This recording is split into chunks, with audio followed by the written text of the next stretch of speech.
Merhaba arkadaşlar, ben Hamit ve burası İşlem Başarılı Stüdyosu. Bugün sizlerle birlikte yurt dışından sipariş ettiğim akıllı led şeridini inceleyeceğiz. Hiç zaman kaybetmeden kutu açılışımıza geçelim ve bakalım kutunun içinden neler çıkacak.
Telefon uygulamasını indirmek için arkadaşlar, kumanda üzerindeki QR kodu telefonumuzla okutuyoruz ve uygulamayı indiriyoruz.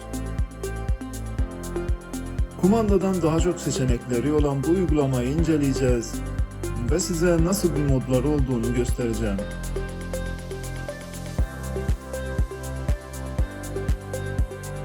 Uygulamaya girdikten sonra gerekli izinleri uygulamaya veriyoruz ve böylece akıllı ledimizi telefonumuzla eşleştiriyoruz.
روز بیش از حد آخه توی کل سال یه روز فقط اگه کلان گذاشتمون خالی کنیم اگه گذاشت زمونو خالی کنیم حالا کلان اومده که اذیت کنه ما رو دست باچه نشد ولی وضعیت خیلی از دستم بوم دارم در دستم پس یه تنی میرم با کلان به جنگم هر کی با ما کل کنه توی این روز جهنمی میسازم که بسوزه توش واسه اجرا کردن فن جهنم همه با هم بکوبیم زمین که وقت جهنم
Evet arkadaşlar, gördüğünüz gibi kutu açılışımızı yaptık. Ürünümüz gerçekten çok harika, çok beğendim. Şu an sese duyarlı çalışıyor ve sesini algılıyor, ona göre hareket ediyor. İster kumandayla, ister telefon uygulamasıyla kontrol edebilirsiniz. Bir sürü modları var ki odanızın dekorasyonuna göre ve ne için kullandığınıza göre değiştirip kullanabilirsiniz. Bu tarz videolar için takip etmeyi unutmayın. Bu video ile ilgili soru ve yorumlarınızı yorumlarda bekliyorum. Umarım bu video da işinize yaramıştır. Bir sonraki videolara kadar hoşça kalın.